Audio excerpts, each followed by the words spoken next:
Namaste, and welcome to our continuing series on homeopathy with our beloved Dr. Pachegaonkar. Namaste, sir. Today we're going to conclude the digestive system, and we'll have another series starting next week. In whole digestive system, right from mouth to the anal end, the whole intestinal tract participates in digestion and absorption of all the nutritive things, and then even excretion. The terminal part of digestive tract is colon, and this colon, as we have seen, it starts at the ileocecal junction, and once that cecum opens into colon, then there is a transverse colon and the descending colon, and then terminal part is rectum, and then the outlet is the anal end.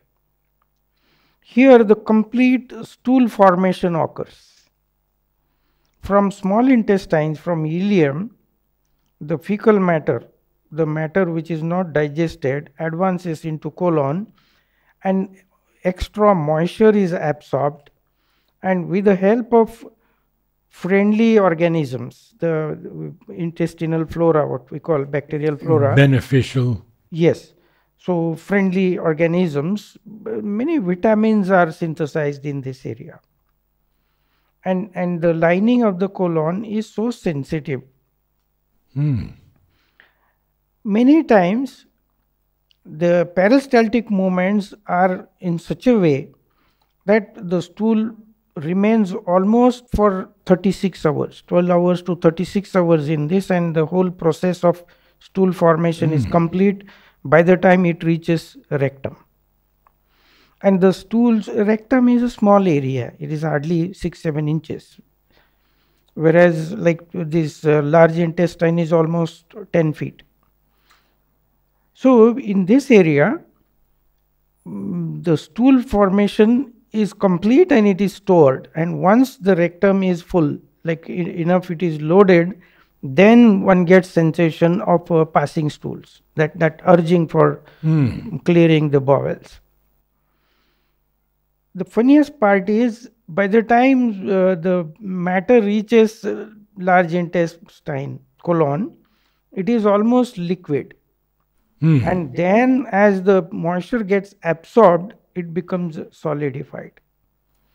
And mainly the contents of stools are the debris, then the matter which couldn't be digested, like cellulose containing fiber, and even the bacterial culture which is like dead. We can call it debris, therefore. Unwanted bacterial culture also is excreted through stools. So the composition of stools is like this, that it is rich in bacterial culture, and it can be like very good recycling of the matter, and it would be organic matter which will be enriching soil after soiling. I have always been told, and I have heard from Rudolf Steiner's group and all, that that the fecal matter should never be used on vegetable plants for humans. It should go through cattle and then to the human. Yes, no, but in human what happens, what we call anaerobic digestion or aerobic digestion, it is totally decomposed. Definitely it is altogether a new thing. It is not directly plants are taken. In between there are many organisms, or we call them saprophytes, organisms which consume all this material, digest it, and then excrete, like earthworms. Now earthworms will consume it and then make a fertile component and excrete it as excreta. So directly it is not a human stool in the same raw form which is absorbed by the plants, or it should not be applied. Rather, there has to be always intermediate phase where it is completely digested under anaerobic or aerobic bacterial culture, or even vermicomposting. So that goes. The composition, coming to body physiology of this stool formation, is, it's so well organized. It's a well organized setup of these muscular movements in peristaltic movements, that there are sensors in rectum as well as at the anal end. And once the rectum is fully loaded, and if the logistically it is possible for body to excrete it, then the internal anal ring starts opening and you start getting sensation of passing stool, and your external ring in the anus that controls, like if it is not the proper time to pass stool logistically, like you don't have a commode or a toilet available and all, then external ring, which is supported by strong pelvic floor, that controls it, and then you can control even for few hours. And the stool is held back in rectum, it goes back in rectum, and then sometimes it gets further dried if it is held back so much.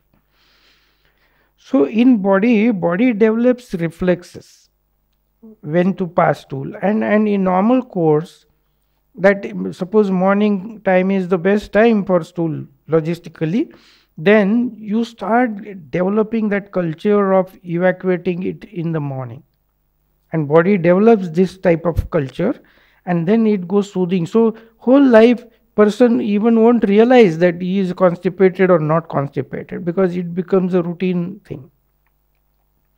Then rectal mucosa and cells in the anus, especially the near close to internal ring, the mucosal cells, that lining has cells which can sense the what we call consistency of the stools, whether stool is liquid form or a solid form or a dried or even a gas. See, there as a process of fermentation, there would always be gas formation in the abdomen. No abdomen is there without gas in human body. Gas is there, and this gas can be excreted along with the fecal matter or even independently. Now this anal ring, internal ring, has cluster of cells which can sense the consistency of stool, and one can make out whether the gas is there to be excreted, or it is the fecal matter also, it is hard or soft or even liquid or solid.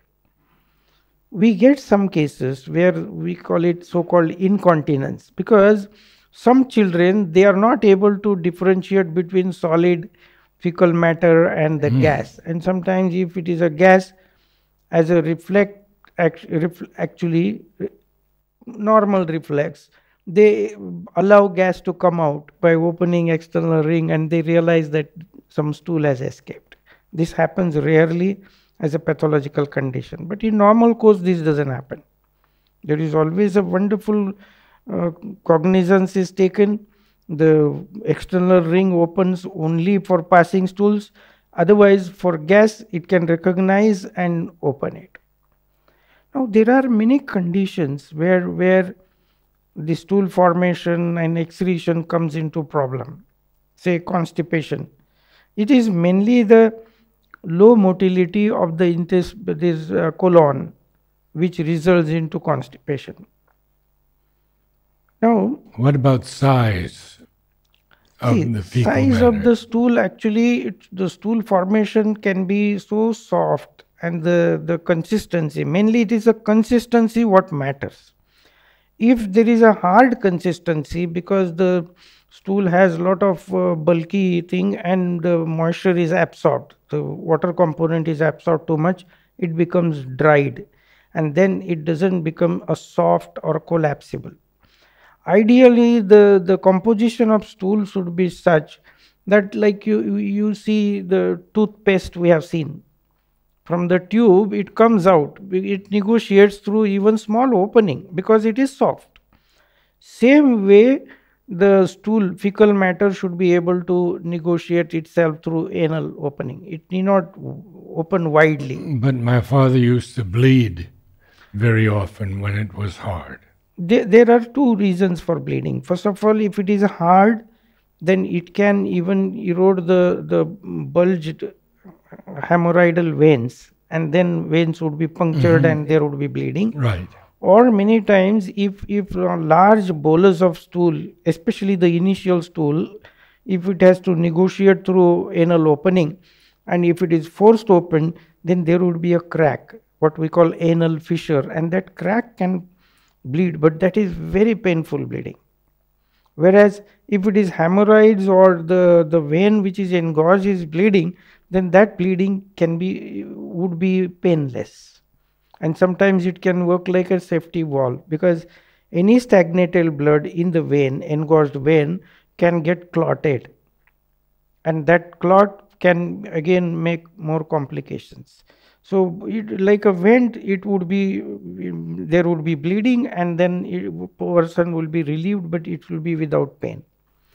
So the large bolus of stool can be because of not drinking enough water, or not having a fiber content for the stool, or not even evacuating. Many times what happens, like if the person has sensation to pass stool, but one ignores it for some reason, like if toilet is not accessible, or you don't have time to evacuate and all, then the stools recede back to large intestine, and once it recedes back, then again further the moisture is absorbed, the water is absorbed, and it becomes dried. Or many times we have seen that if someone has by chance already developed a fissure, a chronic fissure at the anal outlet, and when the anal ring is opening, then the fissure would definitely cause pain, because fissure is at the junction of mucosa and skin, and mucosa crack won't be painful, but the skin crack will be painful. And then what happens, because the crack is painful, then there would be spasm, one would just stop expanding it, the external ring, and then again stool will proceed. So it becomes a vicious cycle. That person having fissure will have a painful passage of stool, so there would be spasm, and then that would again, stool will recede inside and become further dried. So we have to take care that person drinks ample of fluid, then has a good amount of fiber content, and then it should be evacuated promptly, so far as possible, whenever you have urging. 1 hour, 2 hours shouldn't be a problem.